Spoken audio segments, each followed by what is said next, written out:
कहते हैं इंसान ने जब पहली बार आग जलाई थी उसी दिन ईश्वर से उसकी दूरी शुरू हो गई थी। और जब इंसान ने पहली बार जिंदगी बनाना चाहा तो उसकी इंसानियत खत्म हो गई। ये कहानी है एक वैज्ञानिक की जो भगवान नहीं बन सका, लेकिन जिसने भगवान से जरूर पंगा ले लिया। नाम था विक्टर फ्रैंकस्टाइन। और ये वही कहानी है जिसने दुनिया को ये सोचने पर मजबूर किया कि विज्ञान अगर सीमाएं तोड़ दे तो राक्षस पैदा होते हैं, इंसान नहीं। दरअसल फ्रैंकस्टाइन कोई साधारण हॉरर कहानी नहीं है। ये कहानी है मानव अहंकार की, विज्ञान की अंधी दौड़ की और नैतिक पतन की। फिल्म की शुरुआत होती है विक्टर नाम के एक वैज्ञानिक से जो मर चुके शरीरों को जोड़कर बिजली की शक्ति से एक नया जीव बनाना चाहता है। वो कहता है अगर भगवान जीवन दे सकता है तो मैं क्यों नहीं। लेकिन जब वो जीव खड़ा होता है तो उसकी आंखों में मासूमियत नहीं, डर और दर्द होता है।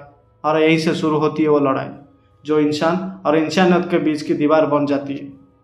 देखिए, ये फिल्म डराती नहीं है बल्कि सोचने पर मजबूर करती है। क्योंकि असली सवाल ये नहीं कि राक्षस कौन था, असली सवाल ये है इंसानियत किसने मारी। फ्रैंकस्टाइन का बनाया जीव दरअसल कोई मॉन्स्टर नहीं है। वो एक मासूम आत्मा है जिसे समाज ने ठुकराया, जिसे उसके अपने निर्माता ने भी गलती कहकर छोड़ दिया। वो इंसान बनना चाहता है पर दुनिया उसे देखने से पहले ही राक्षस कह देती है। यही फिल्म हमें एक दर्पण दिखाती है। हम सब अपने अपने समाज में कितने ऐसे चेहरों को राक्षस कहकर किनारा कर देते हैं जिन्हें असल में केवल समझने की जरूरत होती है। आज जब हम एआई बना रहे हैं, मशीनों को सोचने की ताकत दे रहे हैं, तो क्या हम फिर वही गलती दोहरा रहे हैं जो फ्रैंकस्टाइन ने की थी। फिल्म के दृश्य, तूफान, बिजली, प्रयोगशाला का अंधकार है सिर्फ हॉरर नहीं है, वो प्रतीक है अंधेरे में की गई खोजों की। वो बताते हैं कि विज्ञान तब खतरनाक हो जाता है जब उसमें नैतिकता की कमी हो। विक्टर अपनी महत्वाकांक्षा में इतना अंधा हो जाता है कि वो भूल जाता है जिंदगी सिर्फ बनाने की चीज़ नहीं है, निभाने की जिम्मेदारी भी है। और जब उसका बनाया राक्षस उसकी जिंदगी छीन लेता है तो असल में वो खुद अपने अपराध का शिकार बन जाता है।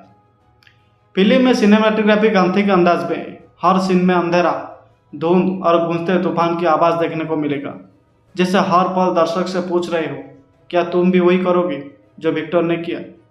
लाइट और शैडो का खेल भी शानदार है। राक्षस का चेहरा आधा रोशनी में आधा अंधेरे में, जैसे निर्देशक कह रहा हो कि हर इंसान के भीतर भी ये दो चेहरे हैं, एक जो जीवन बनाना चाहता है और एक जो विनाश का बीज बो देता है।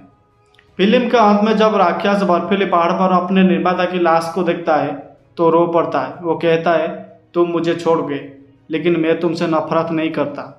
और फिर वो खुद उस बर्फ में गायब हो जाता है, जैसे इंसानियत और विज्ञान दोनों की मौत एक साथ हो गई हो। दोस्तों, ये सिर्फ एक दृश्य नहीं, ये पूरी सभ्यता का आईना है जहाँ हम प्रयोग तो कर लेते हैं पर उसके नतीजे से भाग जाते हैं।